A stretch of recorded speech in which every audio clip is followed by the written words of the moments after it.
Ამ ვიდეო კურსში იქნება ძალიან ბევრი ღირებული, მნიშვნელოვანი და პრაქტიკული ინფორმაცია, მაგრამ ეგ იქნება ვიდეოს შუაში და ბოლოსკენ. ხოლო დასაწყისში ვთვლი, რომ უნდა დავიწყოთ მამაკაცის იმ ქცევის მოდელის გარჩევით, რომლითაც ყველა ის ლაიფჰაკი იქნება ეფექტური. სხვანაირად არც აქვს აზრი. ჩვენ უნდა დავიწყოთ იმით, თუ როგორ უნდა იქცეოდეს მამაკაცი ყოველდღიურობაში, ხოლო დავიწყებ ახალი ტერმინის დამკვიდრებით და დავარქვათ მას ჰორმონალური კომფორტი.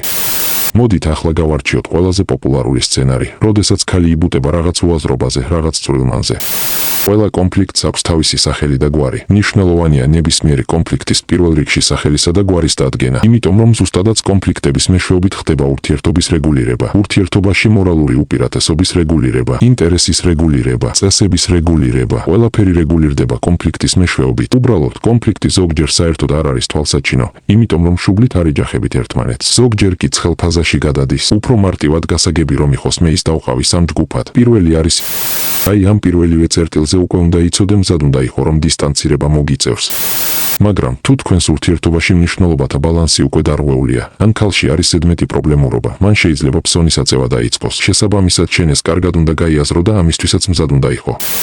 ანუ ეს არის ყველაზე უსაფრთხო ვერსია, თუ როგორ არ უნდა შეუქმნა შენს თავს პრობლემები. შესაბამისად, როდესაც მე ჩემს ვიდეოებში ვყვები ქალზე, ან თუნდაც პირად კონსულტაციაზე მამაკაცს ვუხსნი რაღაცას, მე ამ ქალზე ვსაუბრობ. მარჯვენა მხარეს მყოფ ქალზე, მამაკაცი კი მარცხენაზე მესაუბრება და მეუბნება. შენ თლა ისე ვერ გაიგე, რასაც გეუბნებოდი, სინამდვილეში ყველაფერი მასე ცუდად არ არის. არსებობს მსუბუქი ტიპის დისტანცირება, საშუალო და მკაცრი დისტანცირება. მსუბუქი ტიპის დისტანცირება არის, როდესაც პირველად იწყება მაგ ჰორმონალური სიყვარულის კლება, ქალი მაგ დროს აქცევს შენს ობიექტურ შეცდომებს ყურადღებას, ანუ როდესაც შენ რეალურად რაღაც დააშავე. თუ ეგეთ შეცდომებს უშვებ, თუ მაგ შეცდომებზე შენი წამოკიდება მარტივია, შენ მაგ დროს ძალიან უხერხულ მდგომარეობაში აღმოჩნდები. რატომ? იმიტომ რომ შენც უფიქრდები და ამბობ კი, მე მართლაც რომ ცუდად მოვიქეციო. მაგრამ აი ასეთი არაკორექტული გადმოცემის ფორმაც კი, რომელიც იდეაში უმნიშვნელოდ შეიძლება ჩაითვალოს მამაკაც ართმევს თავდაჯერებულობას, რაც მას ართმევს ეფექტურად ქცევის მოდელს. და როდესაც მამაკაცი არ მიდის შესარიგებლად რას აკეთებს ქალი, ბუტიად გამოხავს, ანუ ფსონს წევს. ეუბნება მოდი აქეთ შემირიგდიო, როგორ შეიძლება მაგ პრობლემის მოგვარება. ყველაზე მთავარი კი ის არის, რომ ამ ყველაფრით ჩვენ თავს ვარიდებთ იმ გაბუტვის სცენებს, საიდანაც ქალი ხვდება, რომ მისი მნიშვნელობა შენს თავში ძალიან მაღალია და შესაბამისად მაგ ძაფებზე მოკაჩვა შეუძლია. ანუ თავს არიდებ იმ სიტუაციას, როდესაც ქალი ხვდება, რომ წყენის მეშვეობით შეუძლია შენზე გავლენა და შენი მართვა. მომავალში კი შენი ქცევის და კორექტირება იქნება საჭირო. ამიტომ, რაც უფრო დიდი ხანი გრძელდება შენი ურთიერთობა, მით უფრო იკლებს შენი ძალაუფლება. ეს ის არის, რაც უბრალოდ უნდა მიიღო, უნდა შეეგუო და მაგას ვერაფერს მოუხერხებ. რაში შეიძლება გამოგვადგეს ეს ინფორმაცია? იმაში, რომ შენ გჭირდება ძალაუფლების მარაგი, რომელსაც ურთიერთობის დასაწყისში მოიპოვე. ეგ გადგება მომავალში. ასეთი ურთიერთობიდან, სადაც ბავშვები არიან, კონკრეტული რეალური და არგუმენტირებული მიზეზების გარეშე უბრალოდ ადგე და წახვიდე არ არის არც სწორი და არც სამართლიანი. ჩვენ უნდა ავიღოთ პასუხისმგებლობა იმ გადაწყვეტილებებზე და იმ არჩევანზე, რაც თავის დროზე მივიღეთ და გავაკეთეთ. ჩვენ ახლა რაღაც უნდა ვქნათ, რომ მოვაწესრიგოთ ეგ ურთიერთობა და ავხსნი ახლა პერსპექტივებს. გამოდის, რომ ასეთი ტიპის ქალებს ცდუნებების მიმართ რაიმე სახის წინააღმდეგობის გაწევის შესაძლებლობა არ აქვთ. იგივე კომპიუტერი ვითაა, რომელზეც არ აყენია ანტივირუსი და ანტივირუსი შეგიძლია გახდე მხოლოდ და მხოლოდ შენ. ანუ ჩვენი მისია არის ქალის უსაფრთხო რეჟიმზე გადაყვანა. ქალზე სიტყვებით და გაფრთხილებებით გავლენა არ ხდება. ძალიან ხშირად ხდება, როდესაც მამაკაცი ქალს აფრთხილებს, ასე თუ იზამიცოდე რაც მოგივაო. ან იმის სჯერა მამაკაცს, რომ თუ თავის პრინციპებზე მოუყვება ქალს, რომ აი ამას მე არავის ვაპატიებო. გონია, რომ ეგ ქალისთვის საკმარისია იმისთვის, რომ დაგიჯეროს და შესაბამისად მოიქცეს. რა თქმა უნდა არ არის ეგ საკმარისი, ის აუცილებლად პრაქტიკაში გადაამოწმებს მაგას. ქალი ენდობა ქცევას და ქმედებას. რატომ? იმიტომ რომ უშუალოდ ქცევა და ქმედება იწვევს ქალში გარკვეულ შეგრძნებებს. ხოლო რას ამბობ შენი პრინციპების შესახებ, ყველას ფეხებზე კიდია.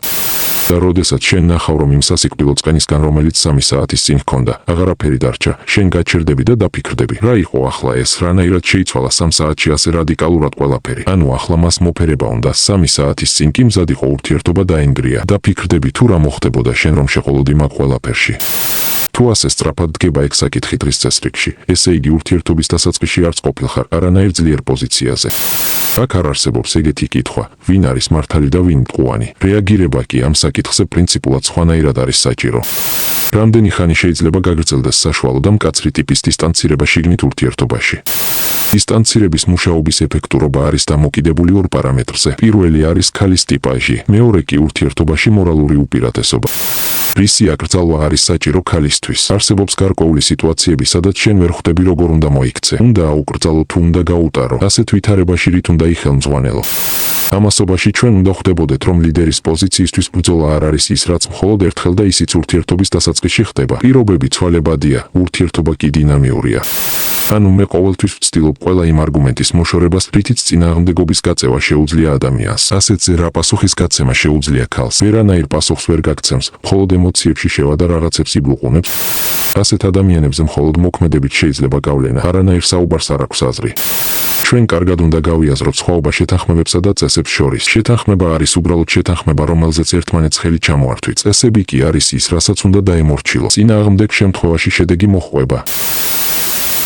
ახლა რასაც უსმინე, არის ამონარიდები 2 საათნახევრიანი ლეგენდარული ვიდეოკურსიდან, ურთიერთობის მმართველიდან. ეს ვიდეოკურსი თითქმის წელიწადნახევრის წინ გამოუშვით და უკვე ათასობით მამაკაცს დაეხმარა. რასაც უსმინე, მაგ ყველაფერს და კიდევ ბევრად უფრო მეტ ინფორმაციას და პრაქტიკულ ინსტრუმენტებს მიიღებ, რომლების გამოყენებასაც უკვე დღეიდან შეძლებ. ეს ვიდეოკურსი მოუხდება აბსოლუტურად ყველა მამაკაცს, განურჩევლად ასაკისა და ოჯახური სტატუსისა. დაიმახსოვრე ეს სიტყვები. შეიმეცნებ ერთხელ, შეიცვლები სამუდამოდ და ისეთი, როგორიც მანამდე იყავი, აღარასდროს იქნები.